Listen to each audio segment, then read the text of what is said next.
Friends, आज मैं गोवर्धन पूजा के लिए आप लोगों को बता रही हूँ। देखिए, ये गोबर से मैंने सब बना लिया है, दीपक जला लिया है। अब कैसे इनका पूजा किया जाएगा ये बताने जा रही हूँ। देखिए, सबसे पहले इनको इनके पास ये चढ़ाया जाएगा। ये सबको जो है चावल के आटे को घोल के बनाए हैं, ये चढ़ाया जाएगा। उसके बाद से ये फूल चढ़ाया जाएगा। ये देखिए, सबको एक एक फूल चढ़ा दिया जाएगा। ये गोवर्धन बाबा हैं और उनके ये परिवार सहित हैं। और ये बीच में ये देखिए सील लोढ़ा है, और ये सांप बना हुआ है, बिच्छू बना हुआ है, पूरा सब चीज़ बना हुआ है। अब इसके बाद से हमको अगरबत्ती दिखाना है। देखिए, सबको अगरबत्ती हम दिखा देंगे। उसके बाद से हमको मिठाई का भोग लगाना है। और ये चना चढ़ता है, ये चूड़ा है, ये चना है, चूड़ा है, और ये चावल है, और ये मिठाई है। ये मिठाई है। इस मिठाई में से सभी भगवान देवी देवताओं को तोड़ तोड़ के मुंह पे भोग लगेगा। ये सब भोग लग जाएगा। फिर इनको भोग लगा देंगे। फिर ये पहरेदार है, इस पहरेदार को भी भोग लगाएंगे। और इसमें भी ये आइपन चढ़ाएंगे, इसको आइपन कहा जाता है। चढ़ा के और से इनको टीक दिया जाएगा। जगह जगह ये सेंदूर से इनको टीका जाएगा। और ये इनको भी टीक दिया जाएगा, सबको टीक दिया जाएगा। अब उसके बाद से टीकने के बाद से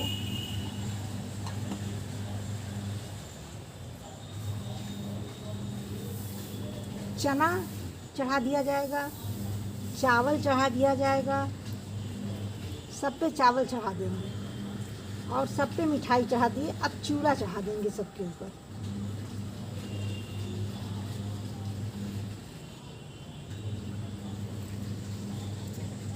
अब दीपक जला के अगरबत्ती में जला दी हूँ। अब पूरा सबको अगरबत्ती भी दिखा दिया जाएगा, इससे ऐसे करके पूरा। ये भाई बहन का त्यौहार है। बहन भाई की लंबी उम्र के लिए ये त्यौहार करती है। अब चढ़ा के उसके बाद से कालिख वाला ये यहाँ कालिख वाला ये रख के इसके बाद से इनको इसी पर कूट दिया जाता है और कहानी सुनाया जाता है।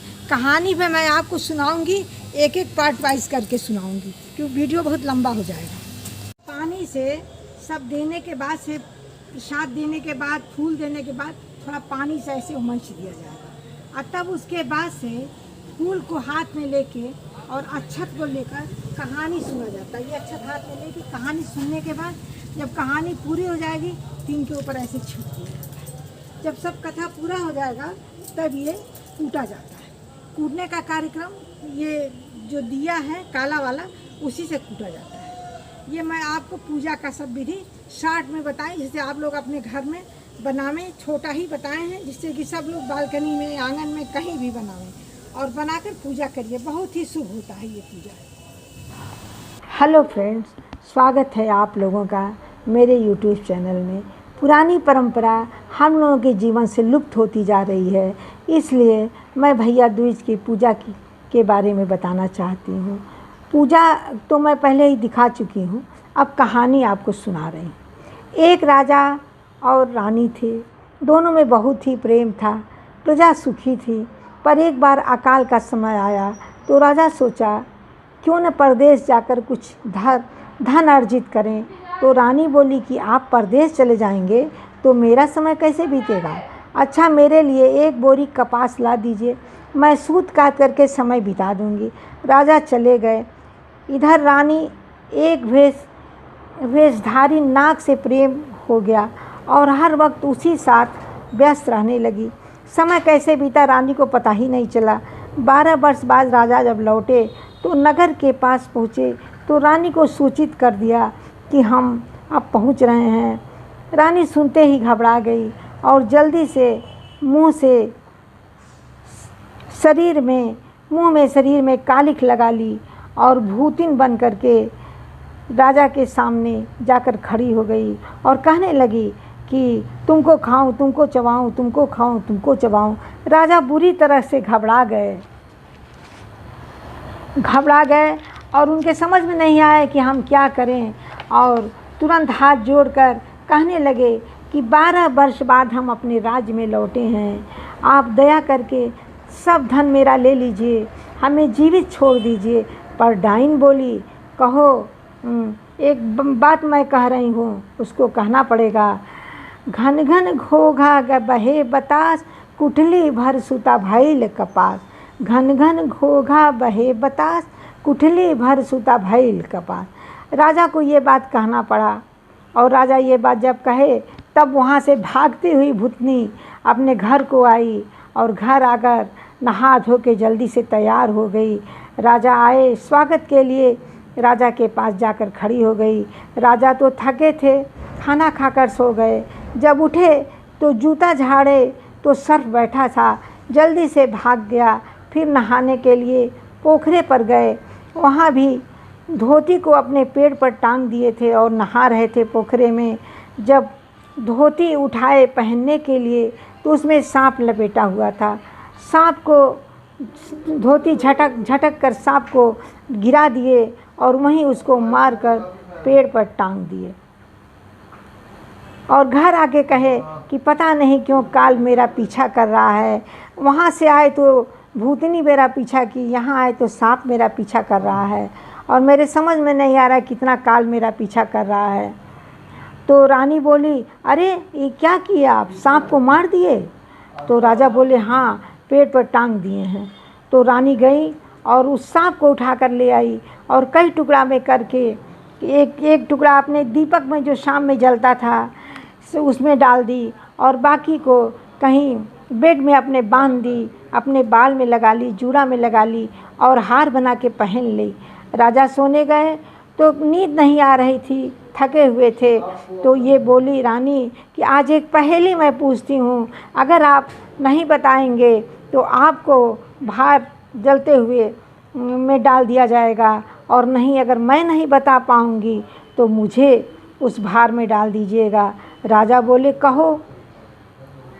तो बोली, पिए खटिया पिए मचिया, पिए के तेल जरे सारी रतिया, पिए के हार गुथल मेरी छतिया।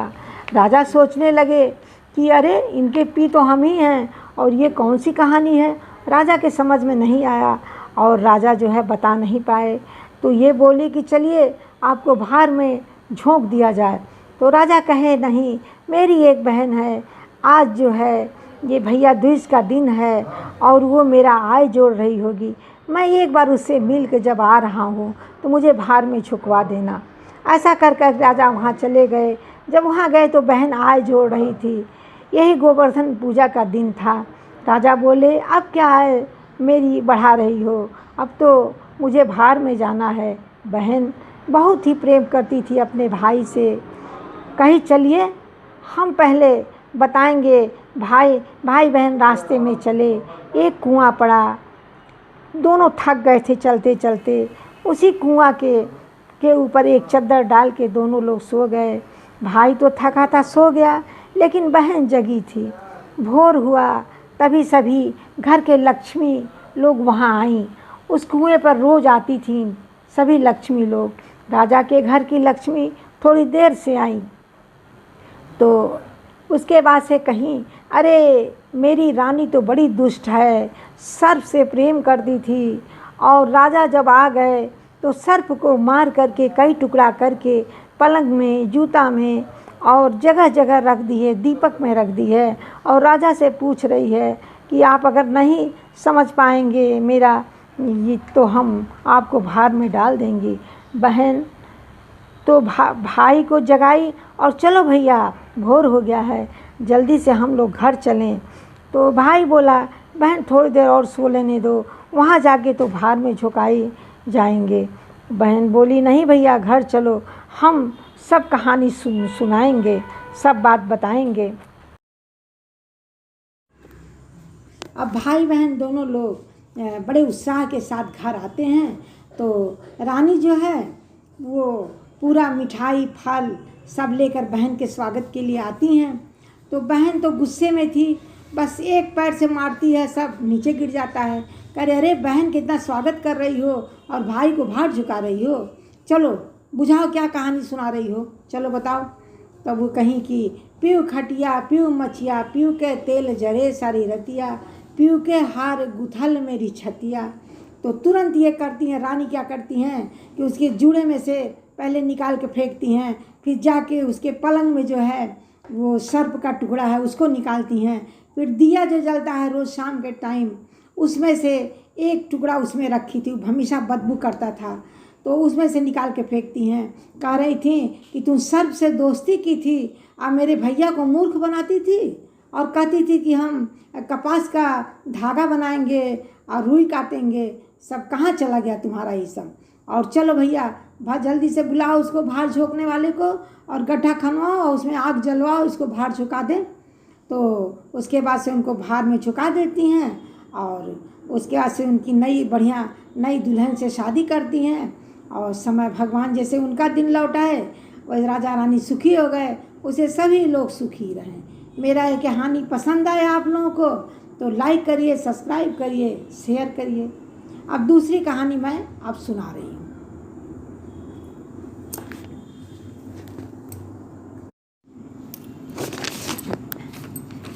दूसरी कहानी मैं सुनाने जा रही हूँ। एक गांव में 7 भाइयों की एक प्यारी बहन रहती थी। उसे भाई लोग बहुत लाड़ प्यार से रखते थे। उसका नाम सोन चिरैया बहन रखे थे। एक बार घर में कुछ आर्थिक स्थिति या तंगी आ गई। भाइयों ने आपस में सोचा कि क्यों ना हम लोग बाहर चल के कुछ काम काज करें और वहाँ से कुछ पैसा कमा के ले आएँ, फिर अपने घर को आराम से चलाएं। भाइयों ने अपनी बहन के लिए झूला डाल रखा था। बहन दिन भर झूला झूलती थी और दूध चावल खाती थी, कोई घर का काम नहीं करती थी, न भाई लोग उससे कोई काम करने के लिए कहते थे।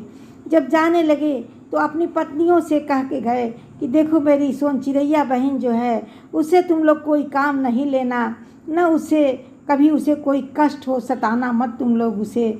लेकिन जैसे ही भाई गए सब बाहर, जाते ही भौजाई लोग क्या की, सब लोग झूला तोड़ के फेंक दी, कटोरा उनका दूध चावल वाला फेंक दी और कहीं कि जाओ जंगल में, अब ये धान एक डलिया में दे दी और कहीं कि बहुत आराम की हो, अब जाओ उसको चावल कूट के ले आओ और एक भी चावल टूटना नहीं चाहिए, बिना ओखर मुसर का चावल कूटना है। बहन जो है डलिया में लेकर जंगल में धान को लेकर चली गई और वहाँ धान को रख कर रोने लगी। तो उसमें गौरैयों का बहुत झुंड आता था। तो उस झुंड में से एक रानी नाम की गौरैया थी। बोली बहन तुम क्यों रो रही हो? तो कही कि भाभी लोग हमको धान कूटने के लिए भेजी हैं, कैसे हम कूटें? तो बोली कह रहे इसमें कौन बड़ी बात है, हम लोग सब गौरैया मिल के अपने चोंच से सब धान को फोड़ देंगे और तुम्हारा चावल तैयार हो जाएगा, अब तुम चावल को लेकर अपने घर चली जाना। तो सारी गौरैया मिलकर धान को फोड़ दी, चावल तैयार हो गया और उसके बाद से वो लेके अपने घर चली गई। जब वहाँ गई तो भाभी लोग को बड़ा ताज्जुब हुआ कि अरे ये कैसे कूट के ले आई हैं, कौन मदद किया है इनका। फिर बोली कि अब आप फिर जंगल में जाओ तुम और बिना बांधे लकड़ी सर पर लेके आओ। तो अब जंगल में गई, अब किसी तरह लकड़ी तो तोड़ ली ये, लेकिन अब ले कैसे आवे? जब सर पे रखे तो लकड़ी गिर जाए, जब सर पे रखे तो इधर गिरे उधर गिरे। तब तक एक नाग काला सा आया वहाँ। नाग बोला, नाग को देखते ही घबरा गई। तो नाग बोला अरे बेटा घबराओ नहीं, उस जन्म में तुम्हारा बाप था और ऐसा करो तुम लकड़ी इकट्ठा करो और हम उसमें लपेट ले रहे हैं अपने पूरे शरीर को। और तुम एक काम करना, ले जाना और जहाँ पर नाली हो कोई बड़ी सी वहीं इसको पटक देना, और जब सब लोग आएंगी खोजेंगी इधर उधर रोशनी, तब तक हम भाग जाएंगे नाली के रास्ते। ऐसा ही की, इस सर पे लेके गई और वहाँ नाली के पास सर पर से गिराई। तो भाभी लोग सोचने लगी अरे ये कैसे लेके आई हैं बिना बंधन छन्नन के। तो जब तक ये लोग आई अरे देखो देखो सांप सांप सांप, तब तक तो भाग गया। अब वहाँ से लकड़ी वाला काम भी ख़त्म हो गया। फिर उसके बाद भाभी लोग कहीं कि अब जाओ कुआं से पानी भर कर लाओ, और वो भी बिना रस्सी के जो है चलनी में भरना, उससे भर भर के गगरे में भरना, तब ले आना घड़े में भर के। अभी बेचारी जाके कुआं के पास रो रही थी बैठ के, तब तक इनके 7 भाई उधर से आ रहे थे। उसमें एक भाई तो इनका बहुत ही बलशाली था, भीम के तरह से। वो दूर से देखा तो कहा, अरे ये तो मेरी सोन चिड़ैया बहन रो रही है। तो बाकी सब भाई कहे, नहीं मेरी सोन चिड़ैया बहन यहाँ कैसे रोएगी, वो तो दूध चावल खा रही है, झूला झूल रही है, आराम कर रही है, वो कैसे रोएगी यहाँ पर। तो वो कहे, नहीं नहीं ये मेरी सोन चिड़ैया बहन की आवाज़ है, वही रो रही है। अब भाई इतना विशाल शरीर का था, अपने जांग को फाड़ के बहन को उसमें रख दिया और उसमें रख के घर चला। जब घर आया तो सब लोग आई, अरे जल्दी आइए और चाय पीजिए, पानी पीजिए, नाश्ता करिए, इतने दिन बाद आप लोग आए हैं। तो भाई बड़ा वाला भाई कहा, नहीं हम लोग अभी नाश्ता नहीं करेंगे, पहले मेरी सोन चिड़ैया बहन को ले आओ। तुम लोग कहाँ है, झूला उला टूटा हुआ पड़ा था। तब उसके बाद से कहें कि कहाँ है, कहाँ अभी लोग लगी इधर उधर खोजने, अब वो कहाँ दिखाई दे। तो थोड़ी देर बाद जांग में से निकाले और कहे, यही मेरी सोन चिड़ैया बहन है, कितनी दुबली पतली हो गई है बिना जान प्राण के, और तुम लोगों ने बहुत सताया है। उसके बाद से एक कढ़ा मंगाए खूब बड़ा सा, और उसमें पूरा तेल डाल के खूब गर्म हुआ और कहे कि चलो तुम लोग घूमो चारों तरफ। 5 बार घूमना था और कहना था, ताई ताई ताई जे नंदा सताई ते जरी जुरी जाई, नहीं तो पार उतर जाई। अब ये बार बार यही बात कहना था 5 बार, ताई ताई ताई जे नंदा सताई ते जरी जुर जाई, नहीं तो पार उतर जाई। अब ये उसमें से 6 भौजाई लोग जल गईं। 7वीं बहुत अच्छी थी, बहुत सीधी सादी थी, और वो ननद की बदर बहुत ही इज्जत करती थी, खाना वाना वही देती थी। जब उसका नंबर आया तो बच गई, वो नहीं जली। तब उसको लोग रख लिए, अच्छे भाई का फिर से शादी हुआ और बाकी सब लोग अब साथ रहने लगे, और सोन चिड़ैया बहन बहुत खुश हुई और भाई लोग उसकी शादी विवाह कर दिए। जैसे उनका समय अच्छा आया उसी तरह से सबका समय अच्छा आवे। मेरी कहानी समाप्त हुई, और आप लोगों को अगर अच्छा लगे तो कहानी सुनिएगा और आप लोग लाइक सब्सक्राइब करिएगा।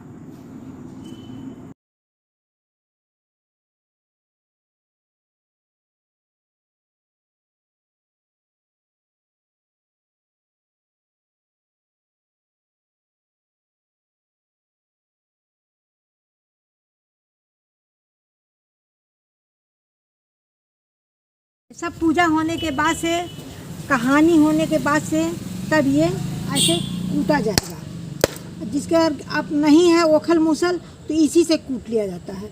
अब कूटने के बाद से इनको थोड़ा आइपन चढ़ाया जाएगा, थोड़ा फूल चढ़ाया जाएगा, उसके बाद से थोड़ा सा चिवड़ा, थोड़ा चावल, थोड़ा चना सब चढ़ा दिया जाएगा। फिर लास्ट में इस पानी को थोड़ा सा इनके ऊपर ऐसे गिरा दिया जाएगा मूछ के। हे गोवर्धन महाराज, सब मनोकामना पूरा करिए, सब बाल बच्चा सबको सुखी रखिए, कोई भूल चूक हो तो उसको माफ़ करिए, माफ़ी मांग लेंगे आप। उसके बाद से फूल को लेकर अब कथा आरंभ होगा।